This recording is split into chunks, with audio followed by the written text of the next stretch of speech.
nét là cái con này có cái con gì nữa thì anh chỉ là cho chuyển hậu thân nhiều góc rồi chuyển cái nó rất sẵn sàng chẳng mà cho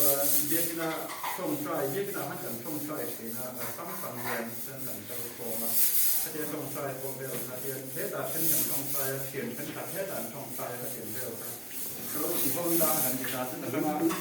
อินชาเดียอินของคนกันดีจ้าอับดุลแต่ละส่วนชั้นเดียให้แต่มีคนบอกเชื่อที่ฟ้าหล่นเนี่ยให้จ้าหนุ่มอาการทางการที่นับพันกันใจโคเมนโตโคมาทำกุยได้เองให้ไปเชื่อมาเรียนถ้าเดี๋ยวมาอินชาอินเชียนไว้แค่นั้นที่อินเชียนแค่ตาเขาเป็นเนี่ยซึ่งเขามีไม่ทันเลยว่าเนี่ยคุณจะคุณให้เราทุกคนมาได้ยินเฉพาะกันแค่ที่ทางบุคคลนั้นเป็นของทางเราสิจ้าถ้าว่าถ้าเรื่องไหนตัวมันอันนี้แหละถ้าว่าเอสเกเลบีเอสเอสทำได้อาการอะไรเพี้ยนรบกวนเด็กๆเสียอะไรมาในหัวอะไรที่มันเรามาทำที่ทางแชร์ลิงก์แล้วกันทันเลยอันแชร์ครับ所以就看了，就是看他评估些，或者啊，咱们网站就是係，嗱佢特別係內容自己話緊到咪啊，或者係內容博士，或者做咪水地提醒路裝博士，啊那按你拍到你這當中，然後他，或者我老師畢業生，跟學啊，你地方拍到你就這樣，地方拍到，或者看見啦，先。所以เราพันถึงคุยข้อมดูอาทิตย์ละกี่วันนี่ผมมีคุยข้อมกับตัดตัวเรื่องทันเดียวก็ดูละผมก็คุยจริงตัดตัวพันจะมีสมบัติแรงในชั้นนั้นอยู่ระดับมันเดี๋ยวนี้เดี๋ยวตาถ้าเราชอบได้หลายอย่างนั้นที่ผมก็จะอย่างก็จะเชื่อนะครับดูสักได้หนาได้ก็ก็เห็นนะอันนี้ที่หนาผมก็จะสวดเราเป็นข้อรอที่ก็ถ้าสวดไปแรงเราได้เรื่องอะไรครับเรื่องเราจะหนูนะดูหนังจนถ้าเคยเห็นนักท่องเที่ยวประเทศผู้สวยเนี่ยประเทศหลังสั่นเห็นนักท่องเที่ยวประเทศหลังสั่นชัดแรกต่อพันหนึ่งบอกว่าเกี่ยวกับถ้า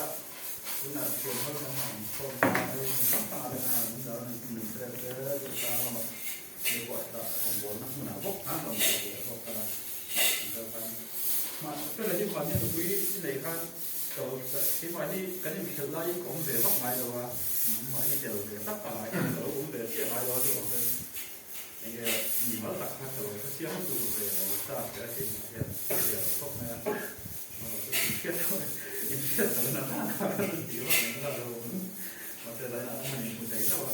rồi tốt này cái này ông nói thuộc này bây giờ sẽ cứ phải cái kiếm đầu cái gì kia mà sẽ kiếm tốt này如果中國啲水果為啊嘛，萬一中國水非洲為嗰啲啊，咪所以嗰啲有好多水嘅。但係就我呢個原則係啊，我最聽嗰啲啊，即係切啲水做啊，呢個聽定啲嘅整體係做做全部啊，聽水翻嚟弄全嚟嘅，即係話佢但萬一嘢唔能特質佢哋係如果話天官嘅啦，佢哋就話佢ข้างในตัวเราเป็นกระเสียนะอาทิตย์ออกมาอันเดียวกันแล้วอาทิตย์มาพุ่งกันทำให้เกิดออกมาอันจะเสริมเดิมพันคนโค้งดูเรื่องนี้อันหัวมาเสอาจารย์ขับเที่ยวเนี่ย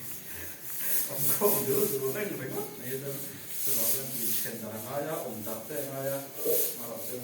แต่เรื่องโค้งอยู่ที่นั่นอยู่ข้องต่อเลยไอ้อยู่ข้องต่อเลยนี่ไม่เอาไม่ที่บอกอยู่ข้องแต่ต้องตัวก้อนในตัวเราเอาเลยอยู่ข้องเลยต้องอยู่ด้วยกันได้เลยทำได้แล้วใส่ได้เดี๋ยวกันเวลาให้เดี๋ยวหุ้นต่างๆที่จะรอมาเป็นเดือนสุดก็อยู่สามวันนั้นหน้ามันจะก่อนอีกจะ